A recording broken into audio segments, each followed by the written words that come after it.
ಯಕ್ಷಗಾನಂ ವಿಶ್ವಗಾನಂ ಎಂಬಂತೆ ಕರಾವಳಿಯ ಗಂಡು ಕಲೆಯಾದ ಯಕ್ಷಗಾನವು ಮಂಜಿನ ನಗರಿ ಮಡಿಕೇರಿಯಲ್ಲೂ ಮಾರ್ದನಿಸುತ್ತಿದೆ. ಇದೇ ಏಪ್ರಿಲ್ 8ರಂದು ಮಡಿಕೇರಿಯ ಮಕ್ಕಳೇ ಪಾತ್ರಧಾರಿಗಳಾಗಿರುವ ವೀರ ಅಭಿಮನ್ಯು ಮತ್ತು ಶ್ರೀದೇವಿ ಮಹಾತ್ಮೆ ಎಂಬ 2 ಪ್ರಸಂಗಗಳು ಪ್ರದರ್ಶನಗೊಳ್ಳಲಿವೆ. ಇದನ್ನೆಲ್ಲ ಸಾಧ್ಯವಾಗಿಸಿದ್ದು ಕಲಾಕಾವ್ಯ ನಾಟ್ಯ ಶಾಲೆ. ಅಭಿರುಚಿ ಮತ್ತು ಅಭಿನಯದಲ್ಲಿ ಕೊಡಗಿನ ಪ್ರೇಕ್ಷಕರಿಂದ ದೂರವೇ ಉಳಿದಿದ್ದ ಯಕ್ಷಗಾನವನ್ನು ಇಲ್ಲಿನ ಮಕ್ಕಳಿಗೆ ಕಲಿಸುವಲ್ಲಿ ನಾಟ್ಯ ವಿದುಷಿ ಕಾವ್ಯಶ್ರೀ ಯಶಸ್ವಿಯಾಗಿದ್ದು ಆಸಕ್ತ ಮಕ್ಕಳ ತಂಡವೊಂದನ್ನು ತಯಾರು ಮಾಡಿದ್ದಾರೆ. ಇದೀಗ ಮಂಜಿನ ನಗರಿಯಲ್ಲಿ ಯಕ್ಷಗಾನದ ಹೆಜ್ಜೆನಾದ ರಿಂಗಣಿಸುತ್ತಿದೆ.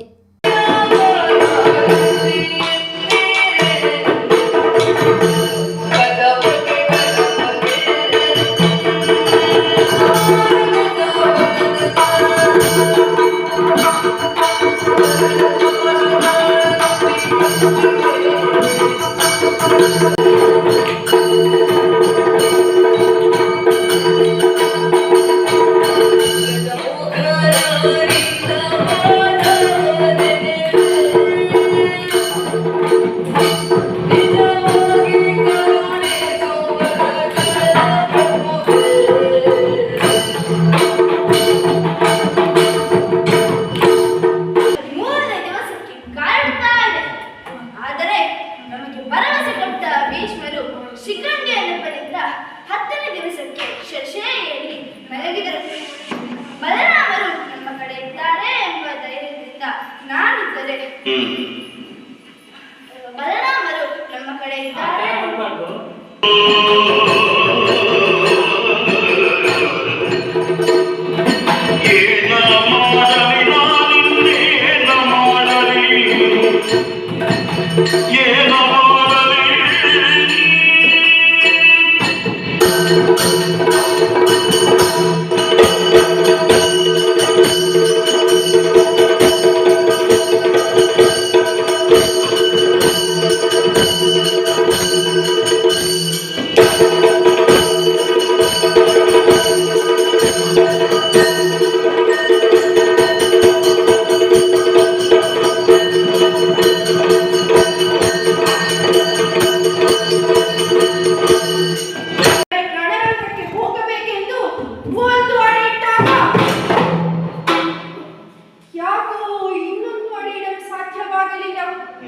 ಯಾಕೆ ಹೀಗೆ ಎಂದು ಯೋಚಿಸಿದಾಗ ಅರ್ಥವಾಯಿತು. ನಾನು ಸಮರಕ್ಕೆ ಹೊರಡುವ ವಿಷಯ ಎಲ್ಲರಿಗೂ ತಿಳಿದಿದ್ದರೂ ತಿಳಿಯದವಳು ಒಬ್ಬಳಿದ್ದಾಳೆ. ಆಕೆ ನನ್ನ ಹೆತ್ತವೇ ಸುಭದ್ರೆ ಮಾತೆ. ಒಂದು ವೇಳೆ ಈ ವಿಚಾರವನ್ನು ಆಕೆಗೆ ತಿಳಿಸದೇ ಹೋದೆನಾದರೆ ಆಕೆ ದುಃಖಿಸುತ್ತಾಳೆ, ನೊಂದು ಕೂಗುತ್ತಾಳೆ. ಬಾಡಿ ಗಳಿಸಿದ ಕೀರ್ತಿ ಎನ್ನುವ ಮುಕುಟಕ್ಕೆ ಹೊಸ ಗರಿಯನ್ನಿರಿಸುವುದಕ್ಕೆ ನನ್ನ ಮಗ ಹೊರಟಿದ್ದಾನೆ. ಅಭಿಮನ್ಯು ಈ ಒಂದು ಅವಕಾಶವನ್ನು ಕಳೆದುಕೊಂಡರೆ ಮತ್ತೆ ಇಂತಹ ಅವಕಾಶ ಸಿಗುವುದಿಲ್ಲ. ಆದ್ದರಿಂದ ಅಮ್ಮನಲ್ಲಿಗೆ ಹೋಗಿ ಆಕೆಯ ಆಶೀರ್ವಾದವನ್ನು ಪಡೆದು ನಂತರ ರಣರಂಗಕ್ಕೆ ತೆರಳುತ್ತೇನೆ.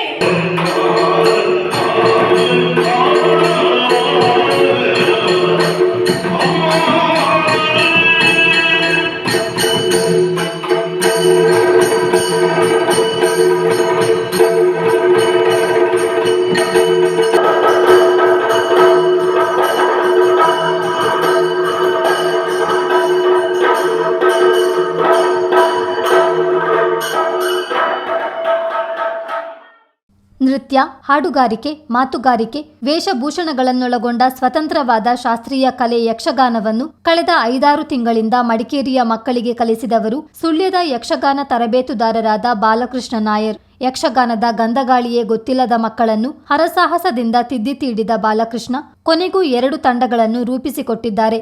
ನಾನು ಸುಮಾರು 2013ನೇ ಇಸವಿಯಿಂದ ಈ ಒಂದು ಯಕ್ಷಗಾನ ರಂಗದಲ್ಲಿ ಮಕ್ಕಳಿಗೆ ಹೇಳಿಕೊಡುವುದಕ್ಕೆ ಪ್ರಾರಂಭವನ್ನು ಮಾಡಿದ್ದೇನೆ. ನಾನು ಹಲವಾರು ಶಾಲೆಗಳಲ್ಲಿ, ಅಂದರೆ ಸರ್ಕಾರಿ ಶಾಲೆಗಳಲ್ಲಿ ಇದನ್ನು ಉಚಿತವಾಗಿ ನಮ್ಮ ಸುಳ್ಯ ತಾಲೂಕಲ್ಲಿ ಇದನ್ನು ಮಕ್ಕಳಿಗೆ ಕಲೆಯನ್ನು ಹೇಳಿಕೊಟ್ಟು ಸುಮಾರು 1,000ರಷ್ಟು ಮಕ್ಕಳನ್ನು ಈ ಒಂದು ಕಲೆಯಲ್ಲಿ ಬೆಳೆಸಿದ್ದೇನೆ. ನಂತರ ನಿರಂತರವಾಗಿ ಅಲ್ಲಲ್ಲಿ ವಾರ್ಷಿಕೋತ್ಸವಗಳಲ್ಲಿ ಈ ಕಾರ್ಯಕ್ರಮಗಳನ್ನು ಹಮ್ಮಿಕೊಂಡು ಎಲ್ಲ ಕಡೆಯಲ್ಲಿಯೂ ಮಕ್ಕಳು ಒಳ್ಳೆಯ ರೀತಿಯಲ್ಲಿ ಈ ಒಂದು ಕೆಲಸವನ್ನು ಮಾಡಿದ್ದಾರೆ. ಈ ಮಧ್ಯೆ ನನಗೆ ಕಾವ್ಯಶ್ರೀ ಮೇಡಮ್ ಅವರ ಅಲ್ಲಿ ಮಡಪಾಡಿಯಲ್ಲಿ ಅವರ ಊರಲ್ಲಿ ನನಗೆ ಪರಿಚಯ ಆಯಿತು. ಅಲ್ಲಿ ಕೂಡ ನಾನು ಕಾರ್ಯಕ್ರಮವನ್ನು ಕೊಟ್ಟಿದ್ದೆ, ಆವಾಗ ಪರಿಚಯ ಆಯಿತು. ಆ ಮುಖೇನ ಅವರು ನನ್ನಲ್ಲಿ ಕೆಲವು ವರ್ಷದಿಂದ ಹೇಳ್ತಾ ಇದ್ದರು, ಮಡಿಕೇರಿಗೆ ಬರಬೇಕು, ಬಂದು ನಮ್ಮ ಮಕ್ಕಳಿಗಿದ್ದಾರೆ, ಮಕ್ಕಳಿಗೆ ಸ್ವಲ್ಪ ಇದರ ಬಗ್ಗೆ ಅಭಿನಯವನ್ನು ಹೇಳಿಕೊಡಬೇಕು ಅಂತೇಳಿ. ಪ್ರಾರಂಭದಲ್ಲಿ ಸ್ವಲ್ಪ ದೂರ ಅಂತೇಳಿ ನಾನು ಸ್ವಲ್ಪ ಉದಾಸೀನದಲ್ಲಿ ಇದ್ದೆ. ಮತ್ತು ಅವರು ಒತ್ತಡವನ್ನು ತಂದರು. ಆ ಒತ್ತಡಕ್ಕೆ ಮಣಿದು ಮತ್ತು ನಾನು ಇಲ್ಲಿಗೆ ಬರಬೇಕಾಯಿತು. ಒಂದು ಕಲೆಯ ಮೇಲಿನ ಪ್ರೀತಿ ನನ್ನಲ್ಲಿ. ಕಲೆ ಅಂತ ಹೇಳುವಂಥ ದೃಷ್ಟಿಯಲ್ಲ, ಇದು ಕೇವಲ ಒಂದು ಕಲೆ ಮಾತ್ರ ಅಲ್ಲ, ಇದೊಂದು ಭಕ್ತಿಯ ಕಲೆಯೂ ಹೌದು, ಆರಾಧನೆಯ ಕಲೆಯೂ ಹೌದು. ಈ ಕಲೆಯನ್ನು ನಂಬಿಕೊಂಡು ಬಂದ ಮೇಲೆ ನನಗೆ ನನ್ನ ಬದುಕಿನಲ್ಲಿ, ನನ್ನ ಜೀವನದಲ್ಲಿ, ನನ್ನ ವೃತ್ತಿ ಜೀವನದಲ್ಲಿ ಎಲ್ಲವೂ ನಾನು ಮೇಲ್ಮಟ್ಟಕ್ಕೆ ತಲುಪಿದ್ದೇನೆ ಅಂತ ಎನ್ನುವುದರಲ್ಲಿ ಹೇಳುವುದಕ್ಕೆ ನನಗೆ ಹೆಮ್ಮೆ ಇದೆ. ಆ ನಿಟ್ಟಿನಲ್ಲಿ ಮಡಿಕೇರಿಗೆ ಬಂದು ನಾನು ಇಲ್ಲಿ ಸುಮಾರು 6 ತಿಂಗಳಿಂದ ಈಚೆ ಅಕ್ಟೋಬರ್ ಫಸ್ಟ್ ವೀಕಲ್ಲಿ ನಾನು ಮಕ್ಕಳಿಗೆ ತರಬೇತಿಯನ್ನು ಕೊಡಲಿಕ್ಕೆ ಪ್ರಾರಂಭ ಮಾಡಿದೆ. ನಂತರ ನಿರಂತರವಾಗಿ ಪ್ರಾಕ್ಟೀಸನ್ನು ಮಕ್ಕಳಿಗೆ ಕೊಟ್ಟು ಆಮೇಲೆ ಈ ಒಂದು ಪ್ರಸಂಗದ ದೃಷ್ಟಿಕೋನಕ್ಕೆ ಬಂದೆ. ನಾನು ಬಂದು ಇಲ್ಲಿಯ ಕಾರ್ಯಕ್ರಮವನ್ನು ಮಾಡಬೇಕು ಅಂತ ಹೇಳಿದರು.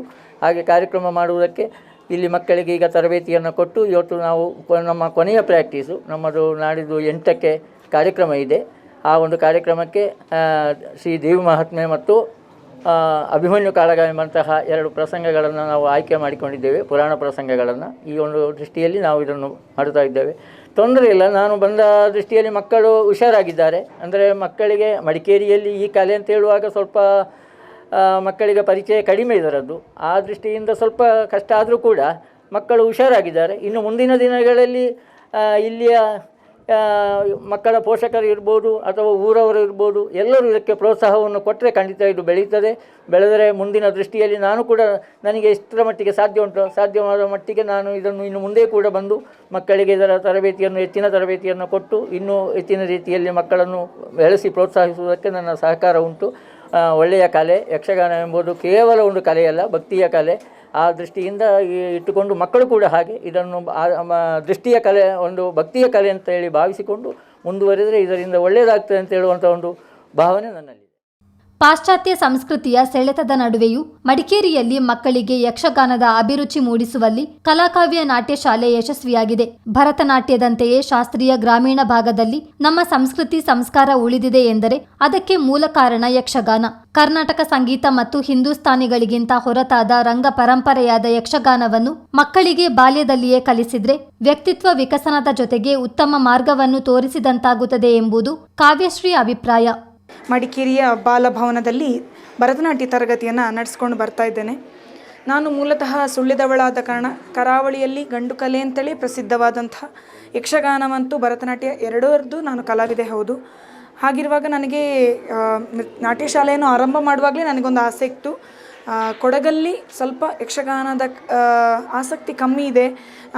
ಆಸಕ್ತಿ ಇದ್ದರೆ ಅದನ್ನು ಹೇಳಿಕೊಡಲಿಕ್ಕೆ ಅಥವಾ ಅದಕ್ಕೆ ಪರಿಪೂರಕವಾದ ವೇದಿಕೆಗಳ ಅವಕಾಶಗಳು ಕಡಿಮೆ ಇದೆ ಅಂತೇಳಿ ನಾನು ಕೇಳಲ್ಪಟ್ಟಿದ್ದೆ. ಆಗ ತರಗತಿ ಆರಂಭ ಮಾಡುವಾಗಲೇ ನನ್ನದೊಂದು ಆಸೆ ಇತ್ತು, ಅಂದರೆ ಇಲ್ಲಿನ ಮಕ್ಕಳಿಗೆ ಖಾಲಿ ಭರತನಾಟ್ಯ ಅಲ್ಲದೆ ಯಕ್ಷಗಾನವನ್ನು ಕೂಡ ನನ್ನ ನಾಟ್ಯ ಶಾಲೆಯಲ್ಲಿ ಹೇಳಿಕೊಡಬೇಕು ಅನ್ನುವಂಥದ್ದು ನನ್ನದು ಆಸೆ ಇತ್ತು. ಆದರೆ ಎಷ್ಟೋ ವರ್ಷಗಳಿಂದ ಆ ಪ್ರಯತ್ನವನ್ನು ನಾನು ಮಾಡಲಿಕ್ಕೆ ನೋಡಿದರೂ ಕೂಡ ಅದು ಸಮಯಾವಕಾಶ ಮತ್ತು ಸ್ಥಳಾವಕಾಶ ಮತ್ತು ಅದಕ್ಕೊಂದು ಸುಸಂದರ್ಭ ಒದಗಿ ಬಂದಿರಲಿಲ್ಲ. ಆದರೆ ಈ ಸಲ ನಾನು ಹೆರಿಗೆ ರಜೆಗೆ 6 ತಿಂಗಳು ಕ್ಲಾಸನ್ನು ಕ್ಲೋಸ್ ಮಾಡಿ ಪರಿಸ್ಥಿತಿ ಬರುವಾಗ ನಾನು ಸರ್ ಹತ್ರ 2 ವರ್ಷದಿಂದ ಕೇಳಿಕೊಳ್ತಾ ಇದ್ದೆ. ಆದರೆ ಸರ್ ಇಷ್ಟು ದೂರಕ್ಕೆ ಬರಬೇಕಲ್ಲ, ಹೋಗಿ ಬರೋದು ಕಷ್ಟ ಆಗ್ತದೆ ಅಂತ ಹೇಳುವ ಉದ್ದೇಶಕ್ಕೆ ನೋಡುವ ಹೇಳ್ತಿದ್ರು.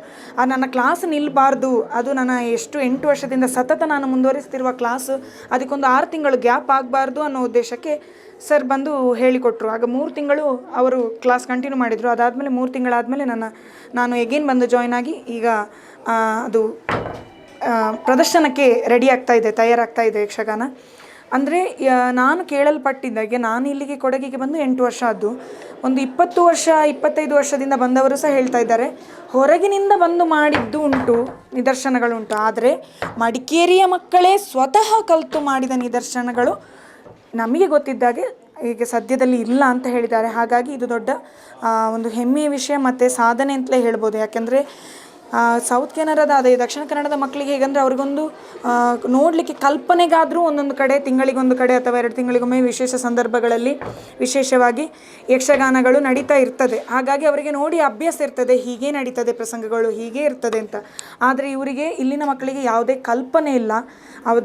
ಅವರ ಜೀವನದಲ್ಲಿ ಮೊದಲ ಬಾರಿಗೆ ಮಾಡ್ತಾ ಇರೋದು ಮತ್ತು ಮೊದಲ ಬಾರಿಗೆ ನೋಡ್ತಾ ಇರೋದು ಸಹ, ನೋಡಿಯೂ ಗೊತ್ತಿಲ್ಲ ಮಾಡಿಯೂ ಗೊತ್ತಿಲ್ಲ. ಹಾಗಿರುವಾಗ ಒಂದು ವಿಶೇಷವೇ ಸರಿ.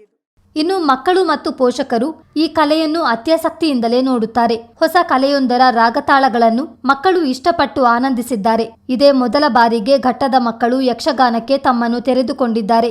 ಈ ಬಗ್ಗೆ ಪುಟಾಣಿ ಕಲಾವಿದರು ಮತ್ತು ಪೋಷಕರು ಹೇಳುವುದನ್ನು ಕೇಳಿ. ನಮ್ಮ ತಂದೆ ತಾಯಿ ಮೂಲತಃ ದಕ್ಷಿಣ ಕನ್ನಡದವರಾಗಿದ್ದರಿಂದ ಯಕ್ಷಗಾನ ಮತ್ತು ಭರತನಾಟ್ಯದಲ್ಲಿ ತುಂಬ ಆಸಕ್ತಿ ಇದ್ದವರು. ಅದಕ್ಕೋಸ್ಕರನೇ ಅವರ ಮಕ್ಕಳಿಗೆ ಅದನ್ನ ಕಲಿಸ್ಬೇಕು ಅಂತ ಹೇಳಿಬಿಟ್ಟು ಕಾವ್ಯಶ್ರೀ ಮೇಡಮ್ ಯಾವಾಗ ಭರತನಾಟ್ಯ ಕಲಿಸ್ತೀವಿ ಅಂತ ಹೇಳಿದರೆ ಮೊದಲಿಂದನೂ 8 ವರ್ಷ ಆಯಿತು ನಾನಿಲ್ಲಿ ಬರೋದು. ಮೊದಲಿಂದನೂ ಭರತನಾಟ್ಯ ಕಲಿಸ್ತಾ ಇದ್ದಾರೆ. ಮತ್ತು ಯಕ್ಷಗಾನ ಹೇಳ್ಕೊಡ್ತೀವಿ ಅಂತ ಹೇಳುವಾಗ ತುಂಬ ಖುಷಿ ಆಯಿತು. ಯಾಕಂದರೆ ಯಕ್ಷಗಾನ ಸಹ ಮಾಡಬೇಕು ಅಂತ ಅಪ್ಪ ಅಮ್ಮನಿಗೆ ತುಂಬ ಆಸೆ ಇತ್ತು ಮೊದಲಿಂದನೇ. ಅದಕ್ಕೋಸ್ಕರ ಯಕ್ಷಗಾನ ಮಾಡ್ತೀವಿ ಅಂತ ಹೇಳುವಾಗ ತುಂಬ ಖುಷಿ ಆಯಿತು. ಯಾಕಂದ್ರೆ ಅವರು ಗುರುಗಳೇ ಸುಳ್ಯದಿಂದ ಬಂದು ಇಲ್ಲಿಗೆ ಕಲಿಸ್ತಿದ್ದಾರೆ ಅಂತ ಹೇಳುವಾಗ ತುಂಬ ದೊಡ್ಡ ವಿಷಯ ಅದು. ಆದ್ದರಿಂದ ಇದೆಲ್ಲ ನನಗೆ ಮಡಿಕೇರಿಯಲ್ಲಿ ಮಾಡೋಕ್ಕೆ ಸಿಗ್ತಿರೋದ್ರಿಂದ ಇನ್ನೂ ತುಂಬ ಮಾಡೋಕ್ಕಿದೆ. ಯಕ್ಷಗಾನ ಆಗಿ ಕಲೆಗಳಲ್ಲಿ ತುಂಬ ಆಸಕ್ತಿ ಇದೆ ನನಗೆ. ಕೊಡಗಲ್ಲಿ ಪ್ರಪ್ರಥಮ ಬಾರಿಗೆ ನಮ್ಮ ಕಾವ್ಯಶ್ರೀ ಮೇಡಮ್ ಅವರು ಯಕ್ಷಗಾನವನ್ನು ಹಮ್ಮಿಕೊಂಡಿದ್ದಾರೆ. ಆ ಮಕ್ಕಳನ್ನು ಅದು 3 ತಿಂಗಳಲ್ಲೇ ಪ್ರಿಪ್ರೇಷನ್ ಮಾಡಿ ಅವರನ್ನು ರೆಡಿ ಮಾಡಿ ಇಲ್ಲಿಗೆ ತರಲಿಕ್ಕೆ ಭಾರಿ ಕಷ್ಟ. ಆದರೆ ಅವರು ಸುಳ್ಯದಿಂದ ಅವರ ಒಂದು ಗುರುಗಳನ್ನು ಹಿಡ್ಕೊಂಡು ಇಲ್ಲಿಗೆ ಬಂದು ಸತತ ಪ್ರಯತ್ನ ಮಾಡಿ ಈ ಮಟ್ಟಕ್ಕೆ ತಂದಿದ್ದಾರೆ ಅನ್ನೋದಕ್ಕೆ ನಮಗೆ ಖುಷಿ ಆಗ್ತಾಯಿದೆ. ಬಟ್ ನಮ್ಮ ಮಗಳು ಕೂಡ ಇದರಲ್ಲಿ ಪಾರ್ಟಿಸಿಪೇಟ್ ಮಾಡಬೇಕು. ನಾವು ಮೂಲತಃ ದಕ್ಷಿಣ ಕನ್ನಡದವರೇ, ಹಾಗಾಗಿ ನನಗೆ ತುಂಬ ಯಕ್ಷಗಾನದ ಬಗ್ಗೆ ತುಂಬ ಇಂಟ್ರೆಸ್ಟ್ ಇತ್ತು. ಹಾಗಾಗಿ ನನ್ನ ಮಗಳು ನಾನು ಮಾಡ್ತೇನೆ ಅಪ್ಪ ಅಂತ ಹೇಳಿದಾಗ ನಾನು ಕೂಡ ಸೇರಿಸ್ಬಿಟ್ಟಿದ್ದೇನೆ. ಭರತನಾಟ್ಯಕ್ಕೆ ಸೇರಬೇಕಷ್ಟೇ ಅವಳಿನ್ನು. ಆದರೆ ಯಕ್ಷಗಾನ ಅನ್ನುವಾಗ ಅವಳಿಗೂ ಇಷ್ಟ ಆಗಿ ಇದಕ್ಕೆ ಜಾಯ್ನ್ ಆಗಿದ್ದಾಳೆ. ಹಾಗೆ ಇವರು ಅದನ್ನು ತುಂಬ ಒಳ್ಳೆ ರೀತಿಯಲ್ಲಿ ಮಾಡ್ಕೊಂಡು ಬಂದು ಪಾಪ ಕಷ್ಟದಲ್ಲಿ ಅಷ್ಟು ದೂರದಿಂದ ಬಂದು ವಾರನೂ ಬರ್ತಾಯಿದ್ರು ಸರ್. ಬಂದು ಈ ಮಕ್ಕಳಿಗೆ ತರಬೇತಿ ಕೊಟ್ಟು ಆ ಗಂಧ ಗಾಳಿ ಗೊತ್ತಿಲ್ಲದ ಮಕ್ಕಳನ್ನು ಈ ಮಟ್ಟಕ್ಕೆ ತಂದಿದ್ದಂದ್ರೆ ತುಂಬ ಹೆಮ್ಮೆ ಆಗ್ತಾಯಿದೆ ನಮಗೆ.